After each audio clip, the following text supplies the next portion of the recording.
மூச்சை பிடித்து வைத்துக் கொள்ளுங்கள். மீத்தேன் எடுக்கும் முறையை முழுமையாக பார்க்கலாம். மீத்தேனுக்கான துளைகளை 6000 அடிகளுக்கும் கீழாக இடுவார்கள். பின்னர் அங்கிருந்து பக்கவாட்டில் பல்லாயிரம் மீட்டர்களுக்கு துளைத்தெடுப்பார்கள். ஓர் ஆழ் துளையிலிருந்து பல திசைகளிலும் பக்கவாட்டு துளைகளை இடுவார்கள். பின்னர் அந்த துளைகள் வழியாக வேதிப்பொருட்களை மிக அதிக அழுத்தத்தில் செலுத்தி ஆழத்தில் இருக்கும் பாறைகளை வெடிக்கச் செய்து அங்கு சிக்கியிருக்கும் மீத்தேனை விடுவிப்பார்கள். விடுவிக்கப்பட்ட மீத்தேன் இவர்கள் அனுப்பும் ரசாயன நீரோடு கலக்கப்பட்டு பின் வெளியில் எடுக்கப்படும். வெளியில் எடுக்கப்பட்ட பின்னர் மீத்தேன் எரிவாயு மட்டும் பிரித்தெடுக்கப்படும்.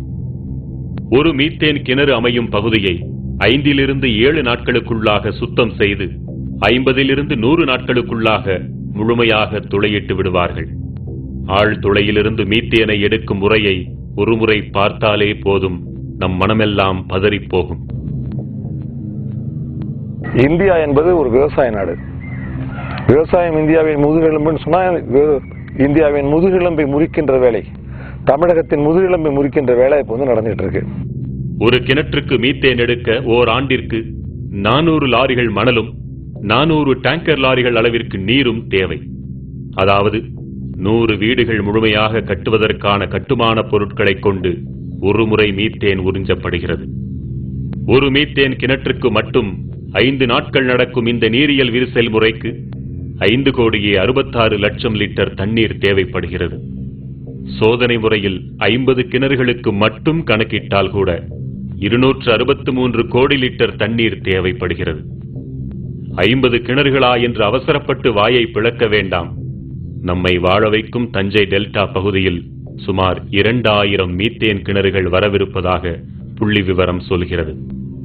அப்படியானால் அந்த 2000 கிணறுகளில் ஒரு முறை மீத்தேன் எடுக்க மட்டும் 4 TMC தண்ணீர் தேவைப்படும். 4 TMC நீர் என்றால் எவ்வளவு தெரியுமா?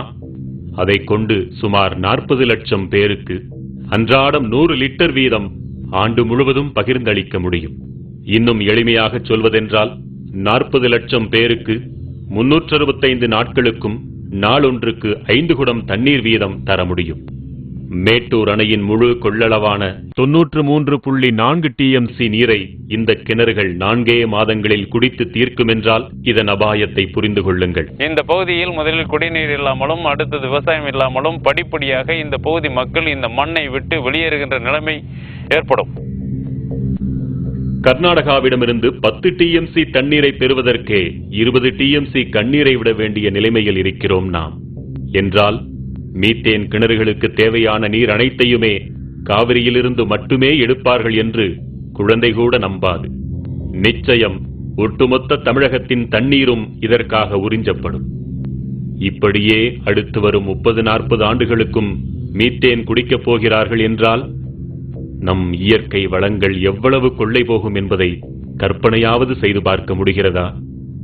இது நமக்கும் நம் சந்ததிக்குமான குடிநீர் அல்லவா? தனியாரின் கொள்ளை லாபத்திற்காக கொடுத்துவிட்டு தண்ணீர் இல்லாமல் நாம் அலைய வேண்டுமா? தண்ணீருக்கு இந்த நிலை, மணலுக்கு என்ன நிலை என்பதை இனி பார்ப்போம்.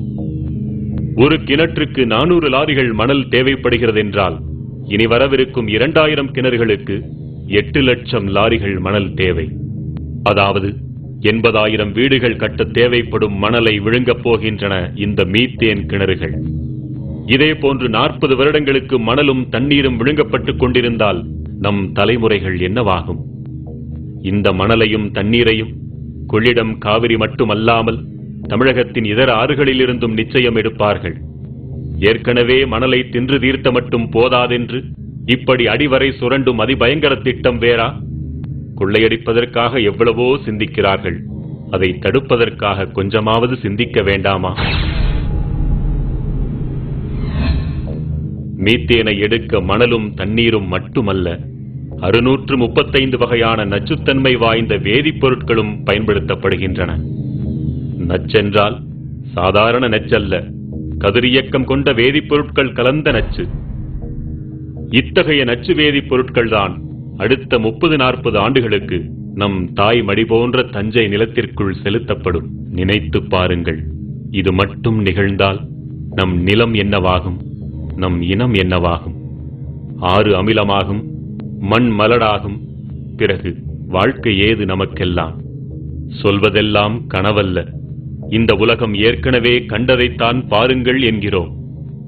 வேற எந்த ஏரியாலையும் 1 கிலோமீட்டர் ஒரு கிராமங்கிறத பார்க்க முடியாது. ஓல்டு தஞ்சாவூர் டிஸ்ட்ரிக்ட், தஞ்சாவூர், திருவாரூர், நாகப்பட்டினம் எடுத்து தஞ்சாவூர் டெல்டாவில் மட்டும்தான் இவ்வளோ டென்ஸ் பாப்புலேஷன் இருக்கிறது தமிழ்நாட்டில்.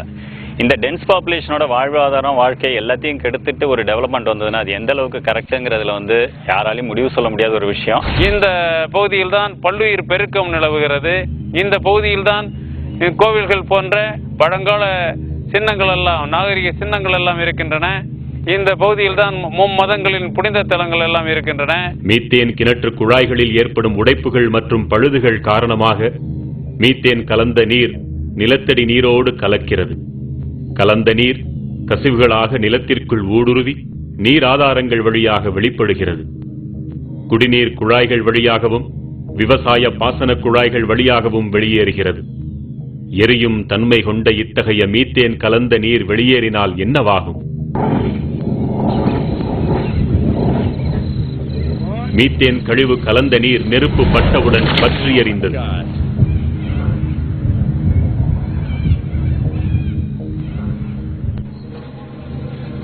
உங்கள் வீட்டு குழாய்களில் தண்ணீர் பற்றி எறியலாம், வீடெறியலாம், ஊரெறியலாம், ஏரி குளங்கள் ஆறுகள் அனைத்தும் தீ பற்றி எறியலாம்.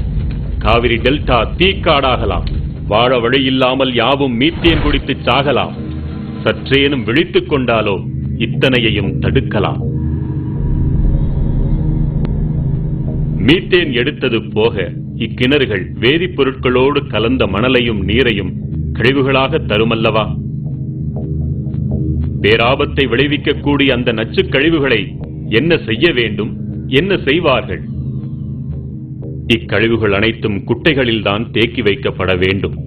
அதுவும் பூமிக்குள் கசிந்து விடாதபடி குட்டைகளின் அடிப்பகுதியிலும் பக்கவாட்டிலும் சிமெண்டால் பூசி தண்ணீர் ஊடுருவாத தார்பாலின் கொண்டும் பாதுகாக்கப்பட வேண்டும் என்பது விதி.